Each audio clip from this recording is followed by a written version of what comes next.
원칙들 지켜가면서 운영하셨냐고요? 정말 노력 많이 했습니다. 노력을 많이 하셨다. 네. 원칙을 지키고자 노력했던 결과가 이렇다면 저는 여성가족부 장관 될 자격 없다고 생각합니다. 하나. 지난 5일 김행 여성가족부 장관 후보자에 대한 인사청문회에서 용해인 기본소득당 의원의 발언이 화제가 되고 있습니다.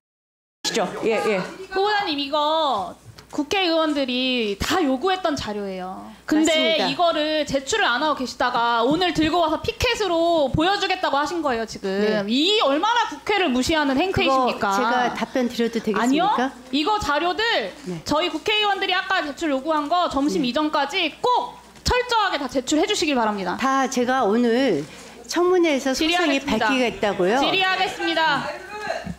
김행 후보자의 여성가족부 장관으로서의 전문성 그리고 자질은 앞으로 잘하겠다라는 말로만 믿고 넘어갈 수는 없는 일이라고 생각합니다. 그동안 어떤 사회적 정치적 활동을 해왔는지 그 길을 면밀하게 살펴보는 것이 필요한데요. 그 점에서 언론을 직접 운영하신 김행 후보자 경력에 대해서 검증을 하려고 합니다. 사실에 기반해서 성실하게 답변해 주시면 좋겠습니다. 2018년 미투 운동이 있었습니다. 수십 년간 은폐됐던 성폭력이 고발되는 과정에서 언론사가 2차 가해를 저지르는 경우들이 빈번했습니다. 네, 그래서 이 문제를 해결하기 위해서 여성가족부가 성희롱 성폭력 사건 보도 시 따라야 할 보도 윤리를 발표했습니다. 언론사에 몸담고 계신 데다가 양평원장 공직 경험까지 있는 후보자께서 잘 알고 계실 텐데요. 이 화면에 나온 내용들 다 동의하시죠? 질의를 안 듣고 계시니까 지금 네, 이것도 동의합니다. 답변을 못 하시는 거예요. 아니요, 질의를 동의합니다. 좀 들으세요. 네네. 후보자께서 사전 답변으로 성범죄에 대한 잘못된 사회 통념이 언론 보도를 통해서 확산되지 않도록 유의해야 한다고도 답변을 하셨습니다. 맞죠? 네. 네, 동일한 취지로 수립된 게 한국기자협회의 성폭력 범죄 보도 세부 권고 기준입니다. 화면에 나온 내용들 동의하시죠? 네. 네. 그리고 마지막으로 한국기자협회 인권보도준칙을 보겠습니다. 성평등한 언론을 위해서 이 보도준칙이 필요하다는데, 이 원칙이 필요하다는데 동의하십니까? 네, 동의합니다. 네, 한 언론사의 수장으로서 이 원칙들 다 지켜가면서 언론사 운영하셨습니까? 그것에 대해서 제가 말씀드리겠습니다. 원칙들 지켜가면서 운영하셨냐고요? 정말 노력 많이 했습니다. 노력을 많이 하셨다. 네. 원칙을 지키고자 노력했던 결과가 이렇다면 저는 여성가족부 장관 될 자격 없다고 생각합니다. 하나하나 보여드리겠습니다. 네. 싫어요 207번 외쳤으나 제자에게 몹쓸 짓한 60대 교수. 30대 남성 집들이 한후 정말 파렴치한 짓 저질렀다. 몹쓸 짓, 파렴치한 짓 같은 표현으로 가해 행위의 심각성을 축소하는 잘못된 보도입니다. 자, 그 썸네일 보이세요? 네. 네, 후보자님 딴 거 하지 마시고 좀 질의에 집중 좀 해주세요. 피해자에 대한 편견을 강화하고 모욕감을 안길 수 있는 아주 악의적인 이미지들만 골라 쓰셨습니다. 다음 페이지 넘겨주세요. 네. 소속사가 여자 연습생에게 속바지 벗고 사진 보내라. 연인이 성관계 거부하자 목에 베개 밟아놓고 밟아서 기절시켰다. XX 빠는 거 아니야. 여자 동기들 집단 성희롱한 남자 생도들. 네, 한국기자협회에서 지적했던 불필요한 성적 상상을 유발하는 사례의 전형입니다. 기사 제목부터 내용까지 피해자들을 성적 대상으로 삼는 비윤리적인 묘사가 아주 가득합니다. 그리고 네, 파주 택시기사 살해범. 피해자가 놀랍게도 이 직업이었다. 피해자의 직업이 범죄의 원인이 된 것처럼 보도를 하면서 가십거리 삼는 전형적인 2차 가해 보도입니다. 서울 지하철 조심해야 된다. 심지어 이 기사는요. 시정조치 전에는 아가씨 다리 좀 벌려봐 라는 말이 저 기사 제목 앞에 들어가 있었어요. 성범죄를 자극적으로 묘사해놓고 피해자가 조심하면 성범죄를 피할 수 있다라는 인식을 명백하게 확산시키고 있는 2차 가해 보도입니다. 이 사례들만 놓고 이야기를 하면 뭐 침소봉대한다고 하실까봐 제가 여러 가지 사례들을 갖고 왔는데요. 위키트리에 성범죄 관련 보도가 대부분 다 이렇습니다. 2대1로 땡땡을 하자고 하반신 엉덩이에 비비며 신음하는 여성. 제가 정말요 이 질의를 준비하면서 너무 혐오감이 들어가지고 입에 다 담지도 못하겠습니다. 이 보도들 대부분이요. 김행 후보자가 경영에 관여한 이후의 기사들입니다. 그리고 언중이의 시장 공고를 받았던 기사들이에요. 근데도 지금까지 위키트리 홈페이지에 남아 있습니다. 그 사건에 대한 보도만 문제가 아니라요. 여성 유명인에 대한 성적 특성만을 부각한 성희롱적 보도도 악질적으로 양산을 했습니다. 넘겨주세요. 역대급 노출이다. 눈 풀렸다. 갈 때까지 갔다. 오우야.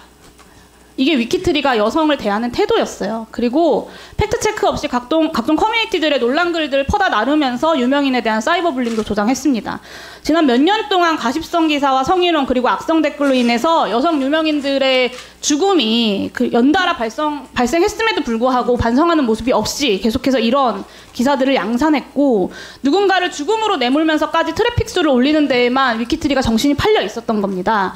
모 여성 유명인이 스스로 세상을 등진 이후에 나흘 동안 그 유명인 관련된 기사가 몇 건인지 아시나요? 73건입니다. 네. 생전에도 굉장히 집요한 가십성 보도로 그 고인을 괴롭혔거든요. 근데 사후에도 무분별한 기사화로 죽음마저 논란으로 만들었어요. 저는 황색 언론이라는 말이 고상하게 느껴질 지경입니다. 김행 후보자께서 이런 기사들로 돈을 버셨어요. 그러니까 혐오 장사로 주가를 79배를 급등시켜서 100억대의 주식 재벌이 되셨습니다.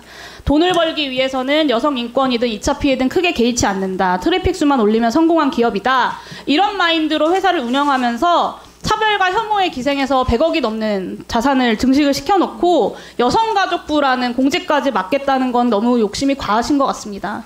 악질적인 성차별적인 2차 가해적 보도를 양산했던 언론사의 수장이 성폭력 피해자들을 보호하고 성차별적 문화를 개선해 나가야 하는 성평등 부처의 수장이 될 수 있다고 생각하시나요? 저는 이런 기사들 본 적 분명히 있으시죠? 네, 제가 이것과 관련해서 말씀을 드리면 저희가 저도 이제 사실은 이제 저희가 대표이사도 있고 편집국장도 있고 합니다.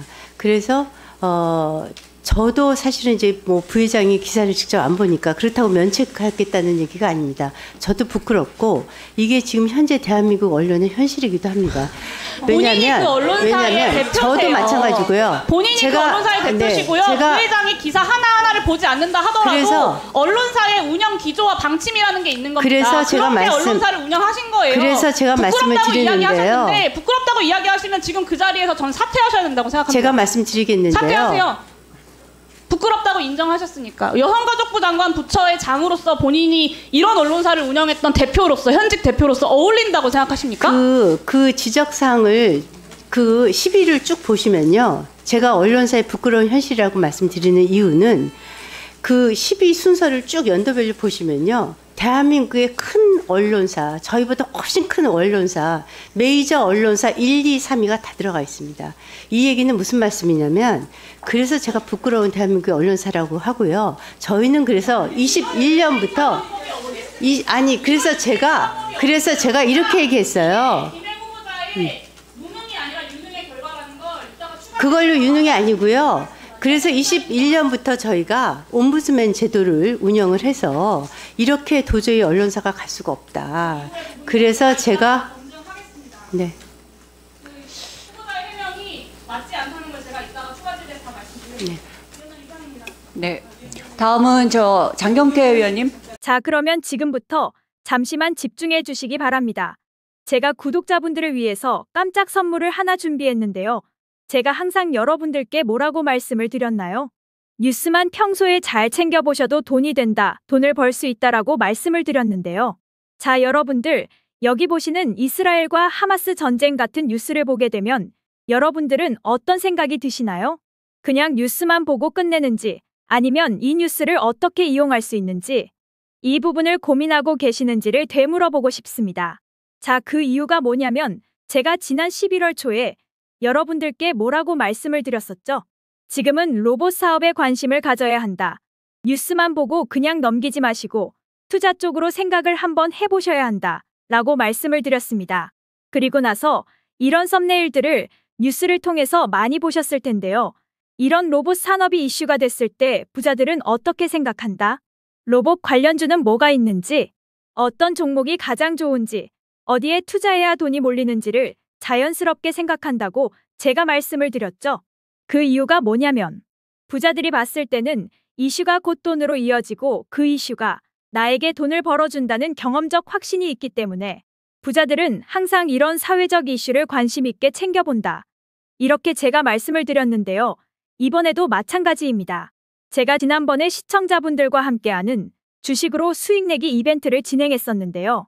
당연히 100% 무료로 진행을 했고, 자, 여기 보시면 아시겠지만 제가 지난번에도 저한테 구독이라고 문자 남겨주신 모든 시청자분들께 이렇게 로봇 관련주 중에 가장 급등할 확률이 높은 한 종목, 많은 종목이 아니라 딱 두산 로보틱스 한 종목을 여러분들에게 추천드렸어요. 그러면서 여기 나와 있는 대로 정확히 얼마에 매수해야 하는지, 그리고 수익률이 어느 정도 나왔을 때 팔아야 하는지, 이런 부분들까지 여러분들에게 정확히 알려드렸었는데, 자, 지금 실제로 어떻게 되었나요? 오른쪽을 보시면 아시겠지만 제가 11월 초에 문자로 이 두산 로보틱스를 소개해드리고 나서 실제로 한 달도 지나지 않아서 이렇게 주가가 2배 이상 급등이 나와주었고, 그래서 당시에도 굉장히 많은 분들이 제가 드린 이 종목으로 수익을 내실 수가 있었을 텐데요. 다시 한번 축하드린다고 말씀을 드리겠고, 자, 이번에도 마찬가지입니다. 최근에 이슈되고 있는 게 이 하마스와 이스라엘 전쟁이기 때문에 우리가 어떻게 생각해 볼 수 있다? 전쟁이 계속해서 심화되면 피해가 커지기 때문에 전쟁에 필요한 물자나 의료 지원 물품들이 반드시 필요할 수밖에 없다. 그럼 그 중에서 전쟁을 실제로 해본 경험이 있고 의료 수준이 높은 우리나라 기업들 중에 한 곳이 가장 크게 부각받을 수밖에 없다. 그래서 우리는 당연히 우리가 이쪽으로 생각해야 된다는 겁니다. 자, 그렇기 때문에 제가 이번에도 뭘 보내드린다. 지난번과 똑같이 구독이라고 저에게 문자를 보내주시면 제가 물자 지원 관련주 중에 앞으로 대장주 역할을 하면서 주가가 가장 크게 급등할 한 종목을 구독자분들에게 문자로 종목명과 사고 파는 시점을 모두 알려드릴 거예요. 그래서 여러분들이 주식으로 돈 버는 연습을 한번 해보시라고 이렇게 말씀을 드리고, 혹시라도 나는 주식을 하지 않는다 하시는 분들은 주변에 주식하시는 분들에게 추천을 해주셔도 되고, 아니면 연세가 있으셔서 투자가 어려우신 분들은 이 종목을 가지고 자녀분들에게 한번 사봐라, 이걸로 한번 수익을 내봐라, 이렇게 조언을 해주실 수도 있는 거겠죠? 그래서 지금 이 영상을 보시는 시청자분들 중에 나도 이번 종목이 좀 궁금하다 하시는 분들은 누구나 상관없이, 그리고 어느 시간대나 상관없이 부담 없이 이렇게 상단에 제 번호를 항상 남겨놓고 있습니다. 제 번호 010-2068-6834번호로 저에게 이런 식으로 지난번처럼 구독이라고 문자 보내주시면 제가 이번에도 똑같이 무료 추천 급등주 문자를 보내드리겠습니다. 이해되시죠? 그래서 제 번호 010-2068-6834번으로 구독이라고 보내주시면 여러분들이 직접 이슈를 통해서 돈 버는 연습을 해보실 수가 있는 거고, 제가 돈을 받는 것도 아니고 투자를 대신해드리는 것도 아니니까 부담 없이 신청해 주시면 되는 겁니다. 그리고 수익이 나면 저는 다른 것은 바라지 않습니다. 제 채널의 구독과 좋아요 한 번씩만 눌러주시면 됩니다라고 이렇게 다시 한번 말씀을 드리겠습니다.